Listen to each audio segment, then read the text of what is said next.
Graça e paz, meus irmãos. Que a graça do nosso Deus seja sobre todos vós. Amém? Vamos abrir as nossas Bíblias no Evangelho de Mateus, capítulo 6.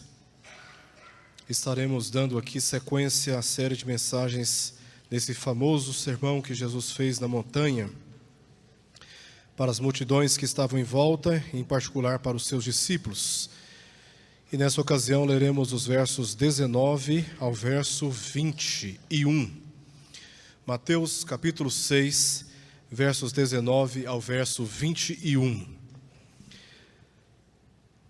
Diz assim: Não acumuleis para vós outros tesouros sobre a terra, onde a traça e a ferrugem corroem, e onde ladrões escavam e roubam. Mas ajuntai para vós outros tesouros no céu, onde traça nem ferrugem corrói, e onde ladrões não escavam, nem roubam. Porque onde está o teu tesouro, aí estará também o teu coração. Oremos. Pai querido, neste momento, Senhor, que louvamos o teu nome e confessamos com os nossos lábios a adoração que só o Senhor é digno de receber, pedimos que agora fales aos nossos corações e que pela exposição fiel da tua palavra sejamos bem direcionados pelo teu Espírito, que os nossos valores sejam redirecionados e até áreas da nossa vida convertidas para ti. Nos rogamos ao Senhor por isso, confiando a ti este momento em que ouviremos a tua palavra, em nome de Jesus. Amém, Senhor. Irmãos, sem dúvida alguma, o interesse financeiro, ele é legítimo nos nossos corações. Todos nós precisamos ter um certo nível de ambição na vida, sem a qual nós perdemos a motivação de trabalhar e de fazer com que a nossa vida melhore diante das demandas e responsabilidades que estão em nossa volta. Os empresários, por exemplo, eles têm esse interesse. O interesse de fazer com que os seus negócios cresçam, que a sua arrecadação aumente, porque isso faz com que a sua empresa, os seus negócios se expandem. Isso faz com que oportunidades de emprego sejam mais oferecidas. Isso faz com que os seus negócios também sejam bastante concorrentes no mercado. Até a pessoa de hábitos mais simples tem esse desejo, tem esse interesse. Eles têm o interesse de pagar as suas contas em dia, eles têm o interesse de ter um plano de saúde, eles têm o interesse de pagar as suas contas básicas. Esse interesse, ele é legítimo e ele deve estar presente nos nossos corações. Muitas vezes chegamos até a ouvir dizer que sem o dinheiro nada é possível. E muitos já acreditaram nesta frase, nesse entendimento de que sem dinheiro realmente a vida não é possível. Em parte, isso é verdade. Mas em parte, isso não é verdade. Porque nesse pensamento, corremos o risco de cairmos na tentação de acreditarmos que a nossa vida depende do dinheiro e das posses que ele oferece. E nesse sentido, nós negamos a providência que vem de Deus e a confiança nas suas promessas e passamos a nos apegar muito mais na nossa capacidade e naquilo que nessa capacidade somos capazes de produzir financeiramente e até inclusive na aquisição de bens materiais. Como já vimos, o que Jesus está aqui ensinando aos seus discípulos desde o capítulo 5 é que os seus discípulos, a partir do verso 21 em especial, o que Jesus está ensinando é para que os seus discípulos excedessem a justiça dos escribas e fariseus. Eles estavam muito mais preocupados em alimentarem o orgulho religioso dos seus corações do que serem verdadeiramente consagrados a Deus. Então Jesus, no capítulo 6, verso 1, repete essa advertência, dizendo aos seus discípulos que eles deveriam guardar as suas vidas da justiça dos escribas e fariseus. E justamente nessa perspectiva, ele ensinou aos seus discípulos sobre como lidarem com a esmola, atendendo à necessidade dos necessitados. Depois Jesus deu uma instrução a respeito da oração, como eles deveriam lidar tanto com o modo de orar, como também com o conteúdo da oração. Em seguida, Jesus ensinou aos seus discípulos sobre como jejuarem. E em todas essas instruções, Jesus deu uma advertência básica aos discípulos, que eles não buscassem o reconhecimento dos homens, mas que buscassem a aprovação de Deus. E aqui, dentro dessa passagem que nós lemos, o que Jesus está instruindo os seus discípulos é para que eles observassem os princípios da palavra de Deus e confiassem em Deus, não buscando depositar a sua segurança e a sua confiança nas riquezas dos bens terrenos, mas na riqueza das promessas de Deus, porque só Deus pode, de fato, suprir as nossas reais necessidades. Os fariseus, eles entendiam que o acúmulo das riquezas era uma prova incontestável da bênção de Deus. Então, eles se preocupavam em adquirir e acumular bens.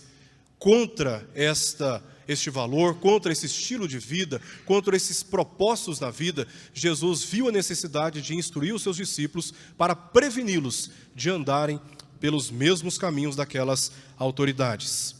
Então, meu objetivo aqui será expor justamente esse ensino de Jesus, na expectativa de que o Senhor, através do seu Espírito, redirecione as nossas motivações, sem perdermos a expectativa e a noção daquilo que é eterno e realmente que não pode ser perdido.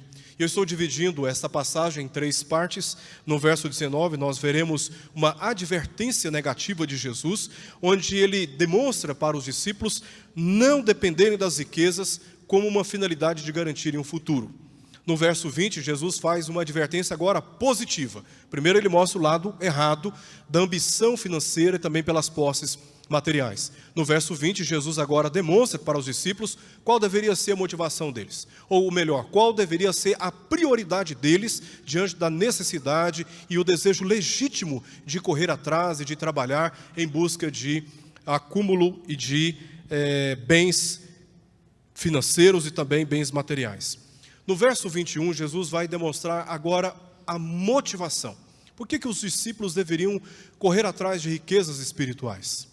É óbvio, sem negar a necessidade, o interesse de correr atrás das coisas materiais. Mas por que os discípulos deveriam priorizar a busca de riquezas espirituais? Veremos isso no verso 21 e espero, dividindo assim a passagem, facilitar o nosso entendimento daquilo que ela tem para nos ensinar. Então vamos começar a partir do verso 19, quando Jesus faz uma exposição, advertindo aqui os seus discípulos contra aquela prática dos escribas e fariseus que pensavam que no acúmulo das riquezas terrenas poderiam ali estabelecer a segurança do seu futuro.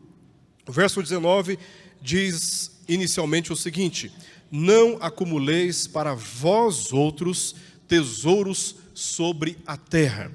Essas palavras indicam que é possível empreender esforços exagerados em busca de manutenção das necessidades, a ponto até de acumular riquezas. Chega a certo nível em que as necessidades serão supridas por aquilo que já foi conquistado, mas a sede é tão grande e a vontade é tão grande, o anseio é tão grande, que muitos acabam excedendo nesses esforços e acumulando riquezas. O ponto de Jesus é que devemos ter cuidado para não vivermos em função do acúmulo de riquezas, como se esse fosse o propósito principal na vida e base da nossa esperança. O apóstolo Paulo já havia advertido em 1 Coríntios capítulo 15, que se a nossa esperança se limita às coisas dessa vida, às coisas dessa terra, somos os mais infelizes dentre os homens. Por quê? Porque a esperança do crente deve ser contemplada além das coisas terrenas, além daquilo que o mundo pode nos oferecer. Mais uma vez, Jesus não está aqui reprovando ou condenando a busca de uma boa estabilidade financeira. O ponto de Jesus aqui está justamente no fato de que os escribas e fariseus colocavam isso como sendo uma prioridade, um ponto central, uma referência central na busca e na prática da vida deles. De acordo com o Talmud, uma coletânea de instruções rabínicas fundamental na tradição dos judeus, os fariseus, eles viviam da cobrança do ensino e também das orações. Então, se eles fossem ensinar alguém, eles cobravam por isso. Se eles fossem na casa, por exemplo, de uma viúva para orar por elas, isso custava dinheiro, eles prolongavam as suas orações com o fim de tirar o máximo possível de proveito daquelas viúvas, como lemos em Marcos 12:40, onde nós lemos o seguinte: devoram as casas das viúvas e, para o justificar, fazem longas orações.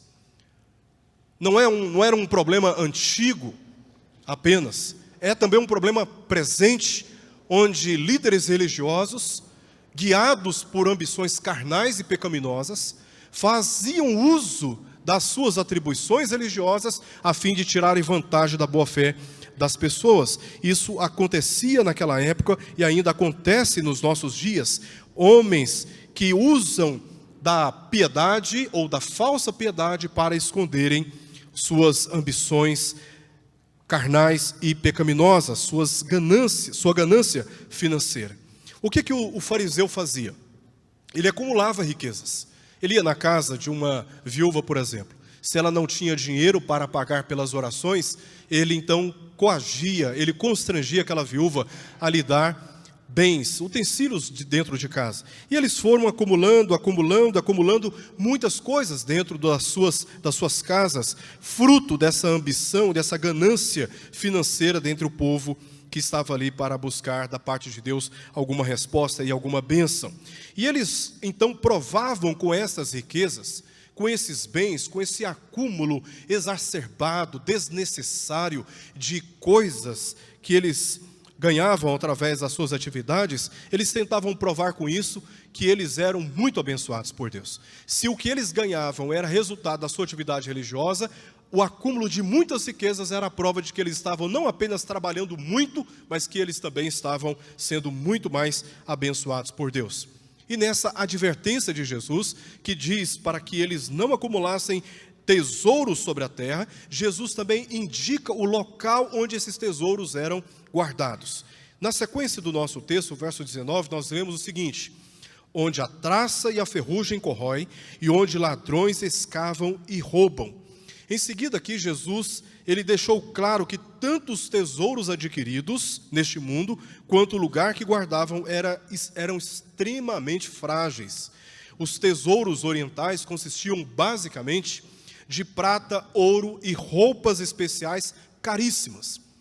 Os judeus, por exemplo, eles tinham uma roupa chamada roupa festiva. Nós lemos muito sobre isso no Antigo Testamento.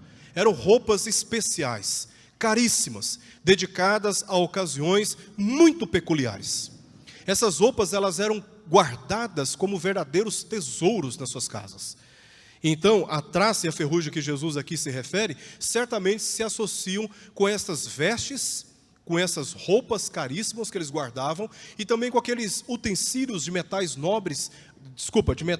pobres, que eles conseguiam nas casas das viúvas e das pessoas que não tinham como pagar pelas suas atividades religiosas. Jesus está dizendo, olha, parte dessa riqueza que eles estão acumulando é muito frágil, porque a traça corrói e a ferrugem também corrói. Não apenas isso, prata, ouro e outros bens considerados muito preciosos, guardados nas casas, estão sujeitos também ao roubo. Quando Jesus diz essa passagem que os ladrões escavavam para roubar aquilo que estava dentro das casas, certamente é porque muitas casas naqueles dias, principalmente na região da Galileia, onde o povo era mais pobre, as casas eram feitas de barro, basicamente de barro e de madeira. Então, o que os ladrões faziam? Faziam que eles escavavam as paredes, entravam dentro das casas e roubavam os bens. Você acha que dentro da casa, como antigamente, era seguro guardar as coisas? Não era seguro guardar as coisas. Os ladrões também entravam e roubavam aquilo que era considerado de grande valor dentro daquelas casas. Então, o que Jesus está aqui enfatizando é que os tesouros terrenos, essas riquezas terrenas, o acúmulo de bens, é tudo muito precário e tudo muito sujeito à perda. Muito sujeito à perda. Há uma frase bastante conhecida, atribuída a um famoso jornalista e também calvinista americano do século XVIII, Benjamin Franklin, que dizia o seguinte: se tuas riquezas são tuas, por que não leva contigo para o outro mundo? Se elas são suas, por que após a morte você não as leva consigo? Isso nos faz lembrar do que Jesus disse em uma parábola em Lucas, capítulo 12, versos 20 e verso 21. Nessa parábola, Jesus fez o seguinte questionamento: louco, esta noite te pedirão a tua alma, e o que tens preparado, para quem será? Assim é o que entesoura para si mesmo e não é rico para Deus. Trabalha-se para acumular, acumular e acumular. E a advertência de Jesus é: hoje te pedirão a tua alma. E todo esse esforço e todo esse acúmulo, o que será? Que valor terá além da sua morte? Certamente o que Jesus está dizendo é que todas essas riquezas terrenas não podem nos acompanhar após a morte. Apenas suprem necessidades temporais e de maneira muito frágil essas coisas são passageiras. Estão sujeitas a roubo. Você trabalha e trabalha para conseguir um bom aparelho de celular. De repente alguém passa correndo, leva aquele celular e aquilo vai embora com muita facilidade. Isso acontece com outros bens como carros e até mesmo itens dentro da nossa casa, quando os ladrões entram. Jesus está aqui chamando a atenção dos seus discípulos de que essas riquezas são riquezas muito frágeis, sujeitas e vulneráveis a serem perdidas. E Jesus faz essa advertência no verso 19, porque no verso 20, ele vai chamar a atenção dos seus discípulos para uma riqueza superior. Não apenas a riqueza, mas o lugar que essas riquezas e que esses tesouros são guardados. É um lugar muito mais seguro do que as riquezas terrenas podem ser guardadas nesses lugares, nessa vida.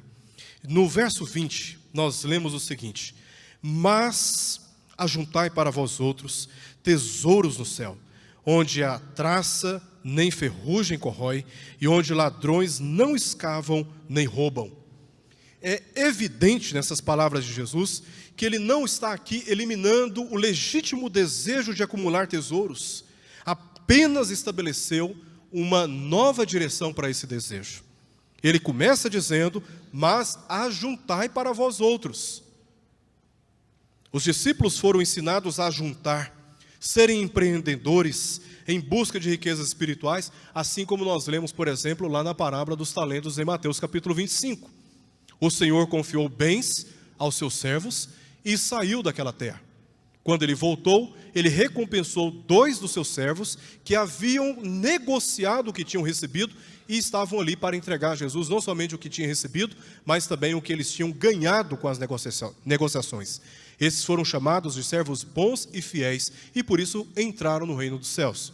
Nessa parábola, um deles, que recebeu um talento, por causa de uma visão equivocada a respeito daquele senhor, guardou o talento. Quando o Senhor voltou, ele devolveu exatamente o que ele tinha recebido.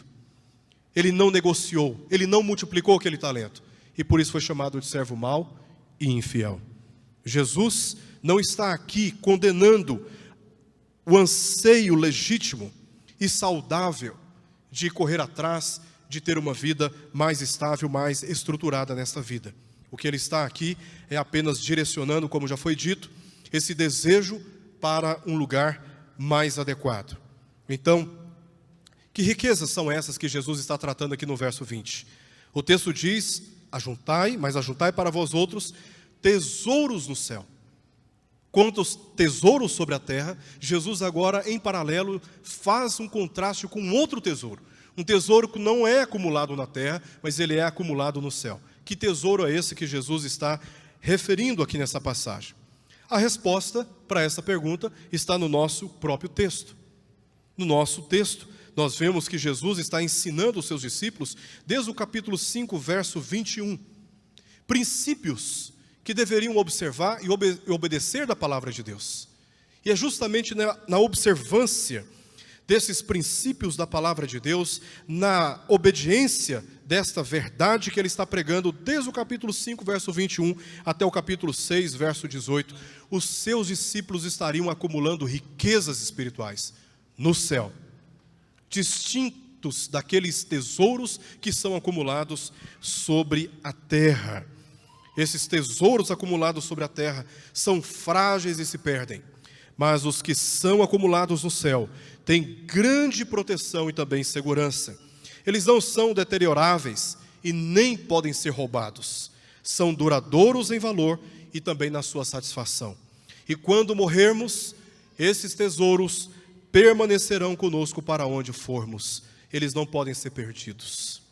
Então, no verso 21, Jesus agora declara qual é o motivo que os discípulos deveriam ter para priorizarem a busca das riquezas espirituais e não em cima ou a favor das riquezas terrenas.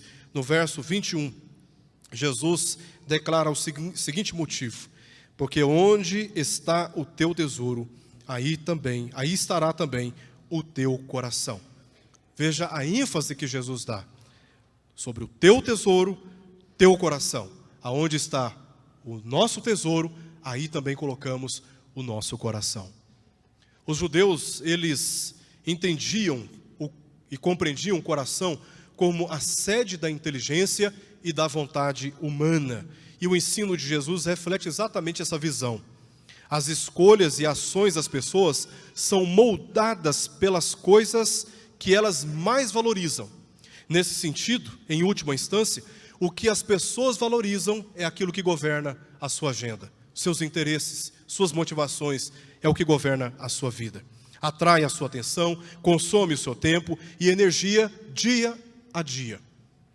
Dia a dia. Aquilo que mais valorizamos é aquilo diante do qual mais trabalhamos, mais dedicamos a nossa atenção e mais dedicamos o nosso coração.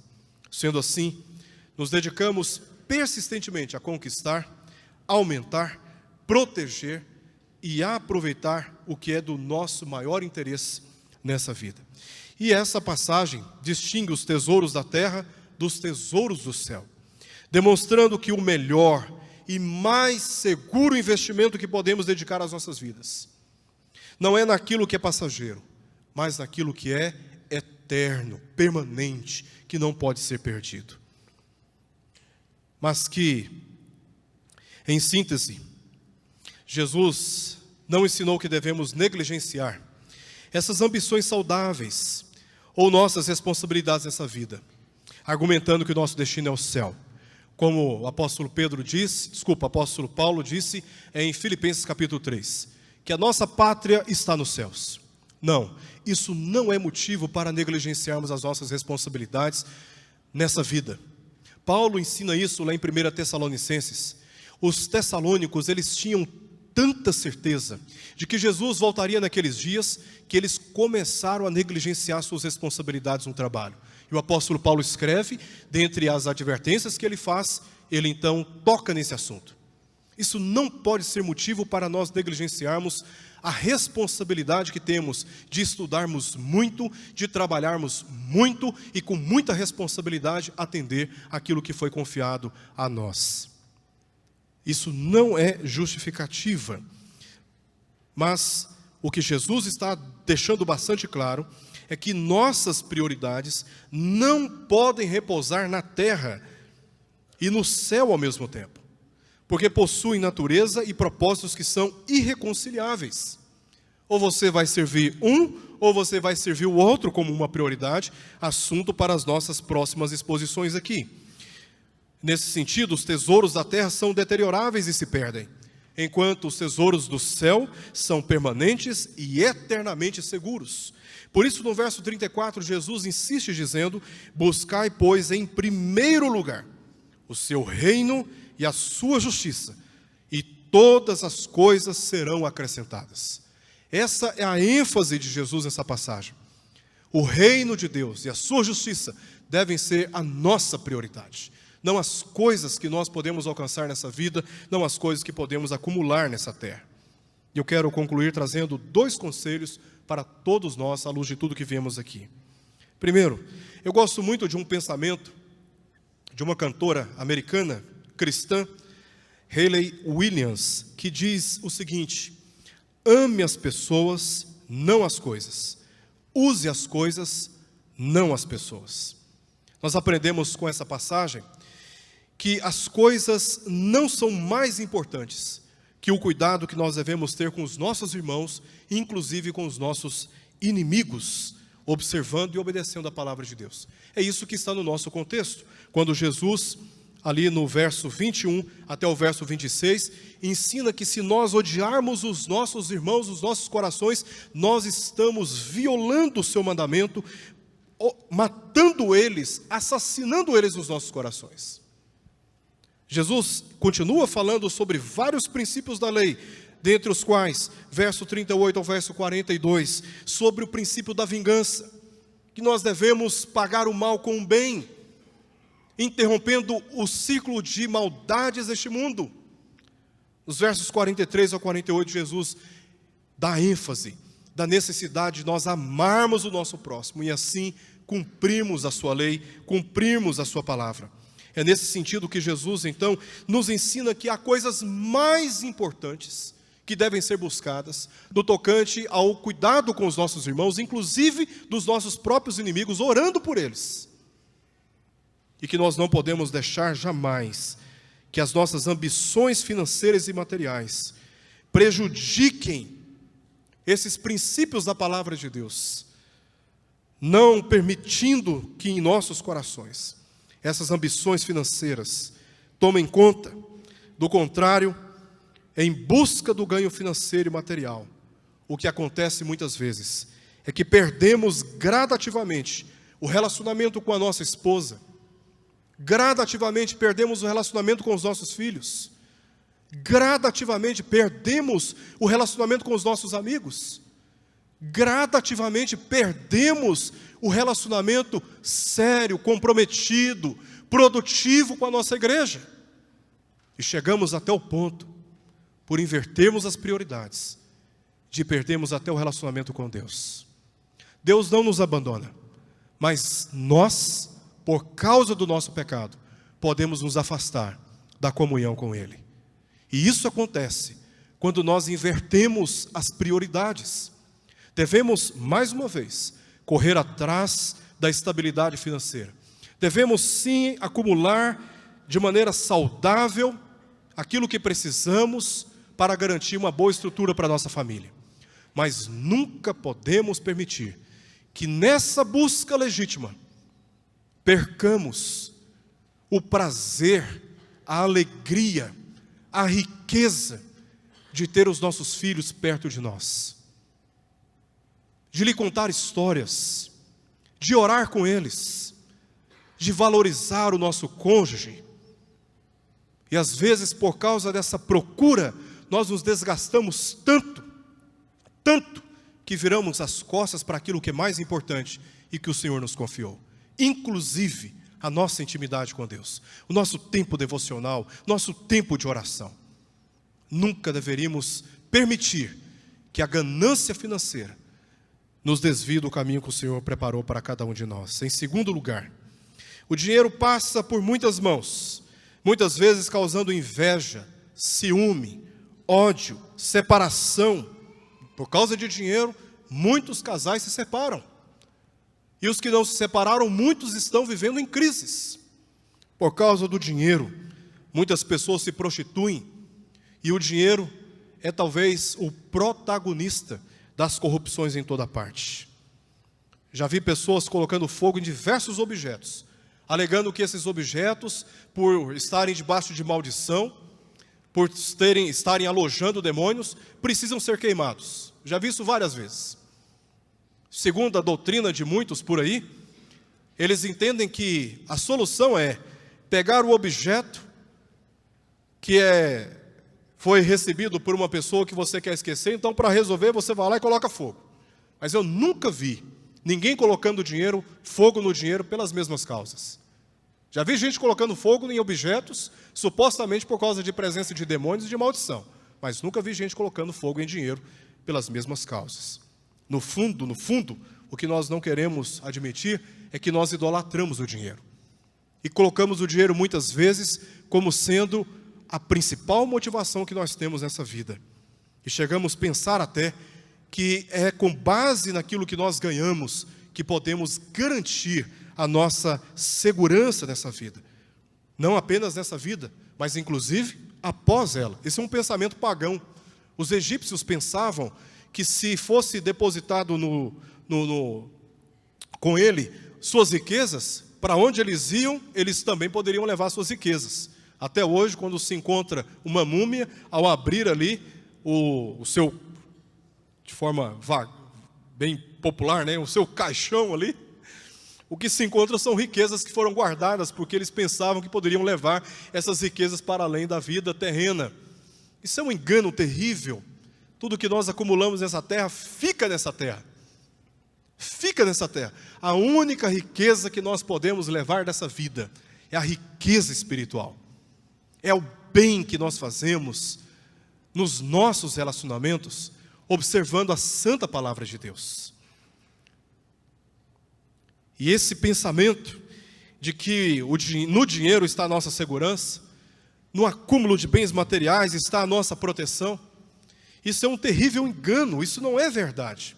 A nossa segurança está em Deus. Ele é o nosso real provedor. Ele, e somente Ele, pode suprir toda a nossa necessidade. Não há outro senão o Senhor. E só Ele pode segurar nas nossas mãos e nos dar a segurança, mesmo quando temos que enfrentar grandes tribulações, mesmo quando temos que enfrentar grandes prejuízos financeiros. O mais importante, não podemos perder, e não perderemos. O mais valioso, o mais precioso, não perdemos. Porque essa riqueza está guardada onde a traça e a ferrugem não corrói, e onde os ladrões não têm acesso. Essa é a riqueza que nós guardamos no céu. Eu tive a oportunidade de viver nos Estados Unidos por um tempo. Depois tive que voltar várias vezes. E lá tive contato e conheci pessoas muito ricas. Mas muito ricas. Uma vez estava numa lanchonete, tomando um café da manhã e conversando com o Senhor. E ele, assim, com muita naturalidade, falou: eu sou dono de todos os comércios aqui dessa avenida, Roosevelt Road. E ele disse que era dono de todos aqueles bens. Eu saí dos Estados Unidos, fui para o Peru, eu e a minha baixinha. Peru considerado mais pobre que o Brasil.